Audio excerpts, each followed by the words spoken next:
திருச்சபையின் தலைவரான இயேசு கிறிஸ்துவின் நாமத்தில் உங்கள் யாவருக்கும் என்னுடைய அன்பான வாழ்த்துக்கள். இந்த நாள் தியானத்தின் தலைப்பு ஒன்றுபட்டால் உண்டு வாழ்வு, யுனைடெட் we stand. வாசிக்க வேண்டிய பகுதி நம் எல்லாருக்கும் தெரிந்த 133ஆம் சங்கீதம்.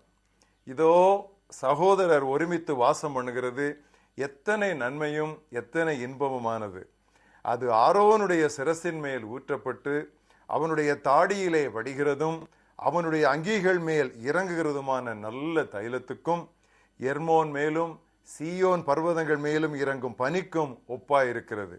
அங்கே கர்த்தர் என்றென்றைக்கும் ஆசீர்வாதத்தையும் ஜீவனையும் கட்டளையிடுகிறார்.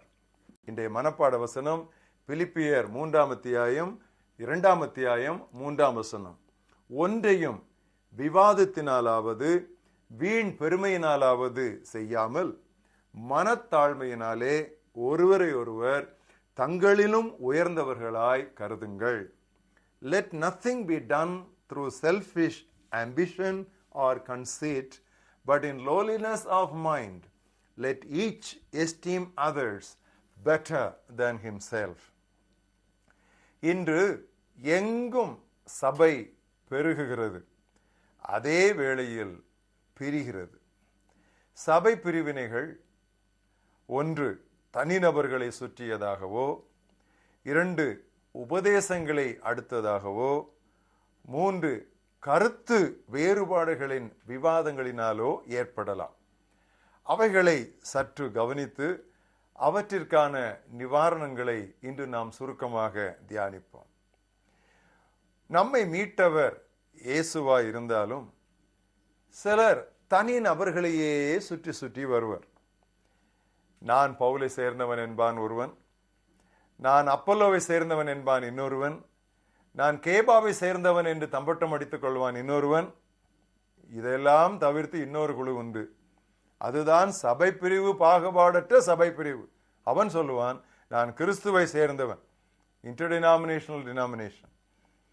முதலிலேயே இப்பிரச்சனை வரும் என்று தெரிந்ததால் என்னவோ பவுல் பலருக்கு திருமுழுக்கு கொடுக்கவில்லையாம். அவன் 1 கொரிந்தியர் 1:16 எழுதுகிறான், ஸ்தேவானுடைய வீட்டாருக்கும் நான் ஞானஸ்நானம் கொடுத்ததுண்டு, இதுவும் அல்லாமல் இன்னும் யாருக்காவது நான் ஞானஸ்நானம் கொடுத்தேனோ இல்லையோ அறியேன் என்று சொன்னான். அப்படியே இயேசுவும் திருமுழுக்கு கொடுத்திருப்பாரானால் மற்ற யாவற்றையும் விட அவர் கொடுத்த ஞானஸ்நானமே மேலான ஞானஸ்நானம் என்று மக்கள் தம்பட்டம் அடித்திருப்பார்கள். எனவேதான் இயேசு தம் சீடர்களையே திருமுழுக்கு கொடுக்க செய்தார். இதை யோவான் 4:3 வாசிக்கிறோம்.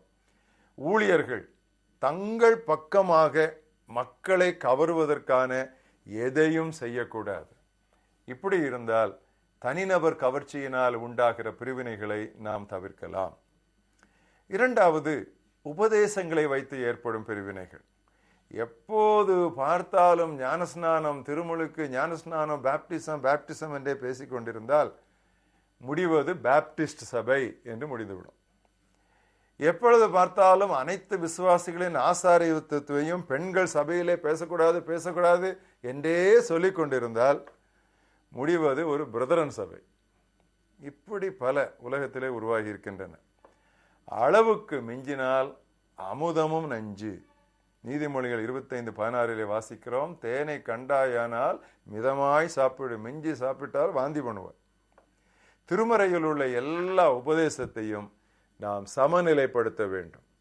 அளவுக்கு மீறி எதையும் அழுத்தக்கூடாது, ஒன்றை அழுத்தி அடுத்ததை அடிக்கக்கூடாது. Avoid eccentric emphasis. 3வதாக கருத்து வேறுபாடுகளின் விவாதங்களினால் உண்டாகும் பிரிவினைகள். விவாதம் ஒன்று கடுமையானதாலும் பவுலும் பர்னபாவும் பிரிந்தார்கள் என்று ஆவியானவர் வெளிப்படையாய் திருமறையில் எழுதி வைத்தார். ஜான் மார்க் என்றவனை பவுல் கூட்டிக் கொண்டு போகக்கூடாது என்று சொல்லுகிறான், பர்னபா கூட்டிக் கொண்டு போக வேண்டும் என்று சாதிக்கிறான். இதனால் 2 பெரிய ஊழியக்காரர் பிரிய வேண்டிய நிலைமையாயிற்று. இருவரும் அபிஷேகப்பட்ட தீர்க்கதரிசிகள் தான், இருவரும் உத்தமமான போதகர்கள் தான், இருவரும் அர்ப்பணித்த மிஷனரிகள் தான். அற்ப காரியங்களில் வேறுபாடு கொண்டு நாம் பிரிவதற்கு அனுமதியாக அல்ல, அவ்விதம் செய்யக்கூடாது என்பதற்கு எச்சரிக்கையாகவே திருமறையில் இப்படிப்பட்ட எடுத்துக்காட்டுகளை எல்லாம் ஆவியானவர் மறைக்காமல் எழுதி வைத்திருக்கிறார். தடையின்றி எழுப்புதல் ஆசீர்வாதம் நமக்கு வர வேண்டுமானால் அதற்குரிய நிபந்தனை இன்று நாம் வாசித்த இந்த 133ஆம் சங்கீதத்திலே மிக அழகாக வர்ணிக்கப்பட்டுள்ளது. கடவுளின் மக்கள் ஒரு மனதாய் வாழும்போதுதான் கடவுள் அங்கு என்றென்றைக்கும் ஆசீர்வாதத்தை சாதாரணமாக அனுப்ப மாட்டார், ஆசீர்வாதத்தை கட்டளையிடுவாராம். He will command his blessings. ஆண்டவர் ஆசீர்வாதத்தை கட்டளையிட்டார், எதுவுமே தடுக்க முடியாது. ஒரே ஊரில் உள்ள எல்லா சபைகளும் சேர்ந்து மாதம் ஒரு முறையாவது ஒரு பொது ஜபம் வந்து நடத்தக்கூடாதா?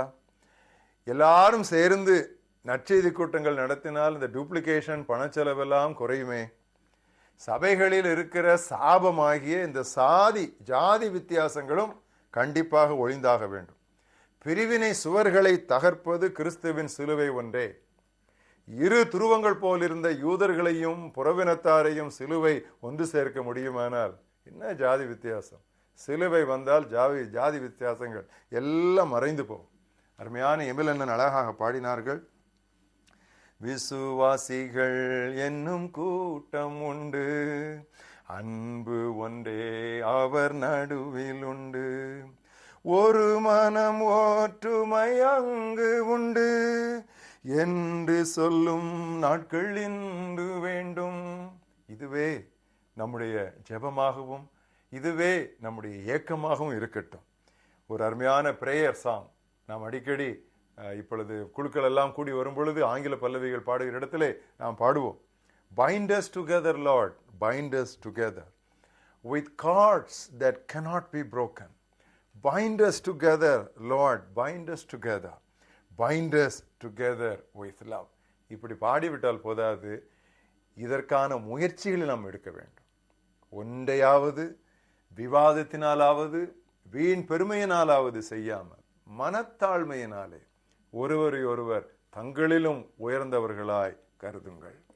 எங்கள் மகாபெரிய தேவனே, திருச்சபையானது சின்ன பின்னமாக உடைந்து பிரிந்து கிடக்கிற இந்த நாட்களிலே ஒரு மனத்திற்கும் ஒற்றுமைக்கும் அழைக்கும்படியான இந்த செய்திக்காக நாங்கள் உமக்கு நன்றி சொல்லுகிறோம்.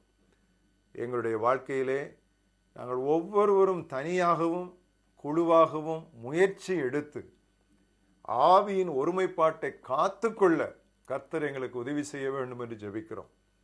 தனக்குத்தானே பிரிந்திருக்கிற ராஜ்யம் நிற்காது, தனக்குத்தானே பிரிந்திருக்கிற வீடு நிற்காது, தனக்குத்தானே பிரிந்திருக்கிற சபை எப்படி நிற்கும் ஆண்டவரே? இதை மிகவும் கர்சனையோடு கவலையோடு அக்கறையோடு நாங்கள் கவனித்து திருச்சபையின் எந்த பிரச்சனைக்கும் நாங்கள் காரணமாயிராதபடி எல்லா பிரச்சனைகளுக்கும் நாங்கள் நிவாரணமாக இருக்கும்படி நீர் எங்களுக்கு உதவி செய்யும். இயேசு கிறிஸ்துவின் நாமத்தில் ஜெபம் கேளும் எங்கள் ஜீவனுள்ள பிதாவே, ஆமென்.